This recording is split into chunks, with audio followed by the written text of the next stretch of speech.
Salut à tous les passionnés de voitures, bienvenue dans ce deep dive spécial pour Vintage Car Chronicles. Ah oui, On plonge aujourd'hui dans l'histoire de la Dodge Viper. un mythe américain. Préparez-vous. On a des articles, des guides d'achat, des spécifications techniques Impressionnant. et même un récit en français sur cette voiture de légende. Ça promet d'être intéressant, c'est... Accrochez-vous, ça va décoiffer Wald. On commence notre voyage en 1988. Bob Lutz, le patron de Chrysler, a une idée en tête. Une idée? Il veut ressusciter l'esprit de la Cobra. La Cobra. Ah oui, une voiture de sport mythique, exactement. Il en parle à Tom Gall, le designer en chef. Et la magie Vodja. Et là, magie, une maquette en argile apparaît. Déjà. Oui, avec les lignes agressives de la future Viper. Incroyable effet. C'est là qu'un acteur inattendu entre en scène, Lamborghini. Lamborghini. Qu'est-ce qu'ils viennent faire là-dedans? À l'époque, Lamborghini appartenait à Chrysler. Ah oui, c'est vrai. Et figurez-vous que leur expertise en matière de moteur V10 a joué un rôle clé dans la création de la Viper. Un mariage italo-américain. Exactement. Un mélange de puissance américaine et de finesse italienne. Un cocktail explosif. Et le public en a eu un avant-goût en 1989 au Salon de Détroit. Détruit à part. Oui. Le prototype de la Viper RTDN est dévoilé. Et comment il était assez Imaginez. Pas de poignée porte, pas de climatisation, pas de tour rigide. minimaliste. Une voiture brute sans compromis. Pour les puristes. Chrysler a osé produire une voiture aussi radicale. Un pari risqué. Oui, mais qui a payé. La Viper est devenue une icône instantanée. Le symbole de l'audace américaine. Tout à fait. Mais ce n'était que le début de l'aventure. L'aventure, oui. La Viper a évolué. Elle est devenue plus puissante. Plus sophistiqué aussi. Oui, mais sans jamais renier son ADN de sportive, sans concession. Parlons de ces évolutions. La première génération, la SRI, Ah oui, la SRI, c'était la brutalité à l'état pur. un roadster dépouillé, sans fioriture. Un retour aux sources de la Cobra. Avec un V10 de 8 litres développant à 400 chevaux. Ça devait envoyer du lourd, ouais. Imaginez les sensations collées au siège à chaque accélération. Avec un rugissement rock. Exactement. Oh. La Viper, ce n'était pas une voiture pour tout le monde. Non, il fallait du cran pour la dompter. Sans assistance à la conduite, elle demandait du doigté et du courage. Un vrai défi d'air. Mais c'est ce qui faisait son charme. Le charme de l'authenticité. Exactement. La Viper s'adressait aux vrais passionnés, Ceux qui recherchent une conduite authentique. viscérale, sans filtre. Et puis en 1996, arrive la deuxième génération. La SR4 Avec une nouveauté, la Viper GTS. la version coupé-vent. Un design encore plus agressif, inspiré de la Shelby Daytona. Et 450 chevaux sous le capot. La puissance américaine. La GTS, le muscle car par excellence. Puissance style. Et un son incroyable Lita conscient. Souvent proposée en bleu avec des bandes blanches. Un hommage aux voitures de course américaines. Un vrai collector aujourd'hui. Cette deuxième génération marque aussi un tournant. Un tournant lent. Faire plus de confort. Ah bon? Oui, la Viper s'équipe de la climatisation, des vitres électriques. Des airbags aussi. Oui, des airbags aussi. Un petit pas vers la civilisation. Un petit pas seulement, un gars. Car la Viper n'oublie pas ses racines sportives. Et pour le prouver, elle se lance sur les circuits. La compétition. La Viper GTSR. Développée par l'écurie française Oreca. Elle va tout rafler en catégorie GT2. Une Viper allégée, aérodynamique, avec un V10 qui hurle à plus de 7000 tours minute. Une machine de guerre. Elle remporte les 24 heures du Mans 3 fois. Un exploit incroyable Et de nombreuses autres courses prestigieuses. pour célébrer ses victoires. Oui, Dodge lance la Viper GTSR Championship Edition en 1988. une édition limitée. 100 exemplaires seulement, aux couleurs de la voiture de course.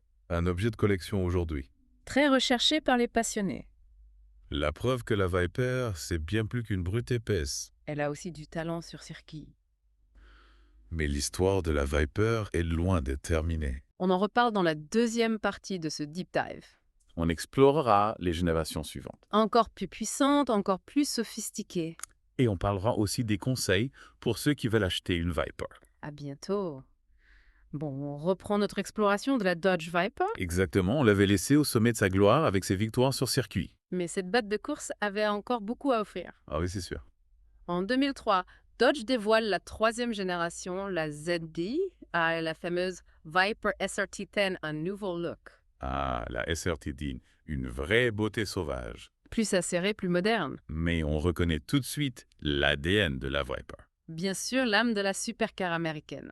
Ses lignes anguleuses lui donnaient un look encore plus agressif.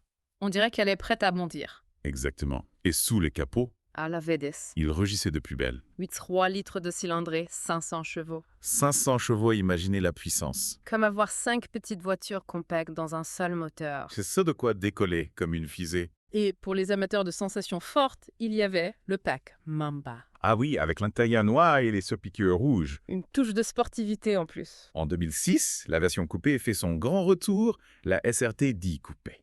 Avec ce toit double bulle si particulier. On dirait 2 cockpits séparés. Exactement. Et ses feux arrière verticaux, une signature de la Viper. Une silhouette unique, et sous les capots, la puissance grimpe encore 50 chevaux. Dodge ne s'arrêtait jamais. C'est clair, et puis arrive la 4e génération en 2008. Accrochez-vous bien, le V10 devient encore plus monstrueux. Plus monstrueux. 8,4 litres de cylindrée et 600 chevaux, on entre dans une nouvelle dimension. 600 chevaux hallucinants, il fallait du courage pour dompter cette puissance. Dodge a apporté de nombreuses améliorations mécaniques. Pour gérer toute cette puissance. Nouvelle boîte de vitesse suspension, revue Michelin Pilot Sport 2. La Viper devient plus précise, plus efficace. Mais toujours aussi sauvage. Et le retour de la version ACR. ACR. Pour American Club Racer, une Viper encore plus radicale taillée pour le circuit. Ah oui, la quintessence de la Viper conçue pour la performance pure. Avec un kit aérodynamique impressionnant, aileron arrière en fibre de carbone splitter avant canard. Un appui phénoménal, des vitesses de passage en courbe incroyables. En 2009, la Viper ACR établit un nouveau record du Tour sur le Nürburgring. Incroyable, une voiture de série. La preuve que la Viper n'était pas seulement puissante, mais aussi très efficace. Malheureusement, la crise économique de 2008 a frappé Chrysler. Ah oui, une période difficile. La production de la Viper est stoppée en 2010. Une triste nouvelle pour les fans. Heureusement, la Viper n'allait pas rester au garage très longtemps. C'est vrai, elle est revenue en force. En 2012, Sergio Marchionne annonce le retour de la Viper. Le grand patron de Fiat Chrysler Automobile, un soulagement pour les passionnés. La 5e génération, la VX Sequoia, et reprend les codes stylistiques de la Viper. Avec une touche de modernité. Le design est plus fluide, plus élégant. Ah, mais toujours aussi agressif. Bien sûr, le V10 est toujours là. Encore plus puissant, 640 chevaux. Et l'intérieur fait un bond en avant qualité, équipement, matériaux nobles, système multimédia. Une finition plus soignée que sur les générations précédentes. Malheureusement, les ventes n'ont pas décollé comme prévu. Le marché des supercars était devenu très concurrentiel. La Viper, malgré ses qualités, a eu du mal à trouver son public. En 2017, la production est de nouveau arrêtée. Une page se tourne pour la supercar américaine. Mais son histoire continue de fasciner les passionnés. Oui, la Viper a laissé une trace indélébile dans l'histoire automobile. La puissance américaine à l'état, pure sans compromis. Une voiture qui a fait rêver des générations. Avant de conclure ce deep dive, on va parler des versions spéciales de la Viper. Ah oui, il y en a eu beaucoup. Encore plus exclusives, encore plus performantes, des voitures de rêve pour les collectionneurs. On en parle dans la 3e partie de ce deep dive. Et voilà, on arrive à la dernière partie de notre exploration, le monde des Vipers spéciales. Ces Viper Rares et exclusives, les favorites des collectionneurs.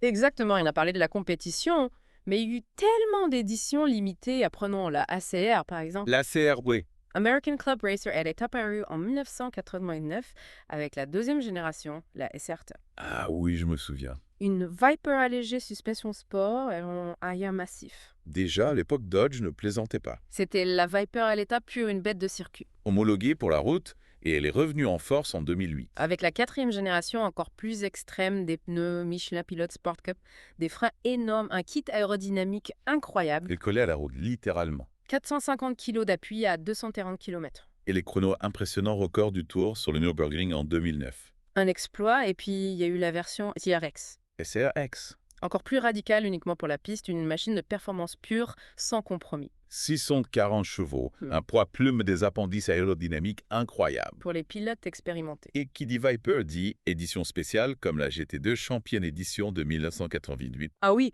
la Viper GT-SR pour la route bleu et blanc, aileron arrière imposant intérieur dépouillé. Un hommage aux victoires en compétition. 100 exemplaires seulement, un Graal pour les collectionneurs. Et avec la 5e génération, le programme Viper GTC. La personnalisation à l'extrême, Plus de 8000 couleurs, 24 000 motifs de bandes, 10 choix de jantes. des possibilités infinies. La Viper sur mesure unique au monde, et pour ceux qui voulaient encore plus de performance, il y avait la version TA. TA. Time Attack optimisé pour le circuit kit aérodynamique suspension sport pneus. Pirelli P0 Corsa.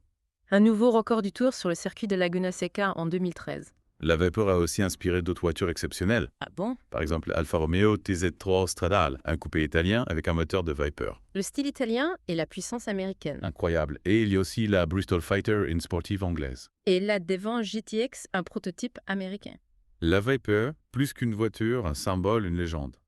La passion et le savoir-faire américain. Une voiture qui a fait rêver des générations. Malheureusement, la production s'est arrêtée en 2017.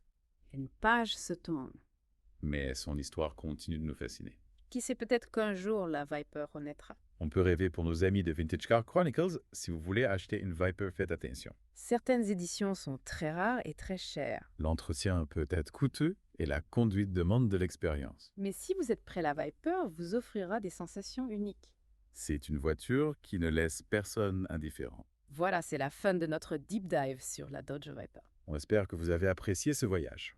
N'oubliez pas Vintage Car Chronicles, c'est tous les jours. Alors à demain pour de nouvelles aventures automobiles. D'ici là, réfléchissez à cette question, l'esprit de la Viper brute. Et son compromis a-t-il encore sa place aujourd'hui? À bientôt.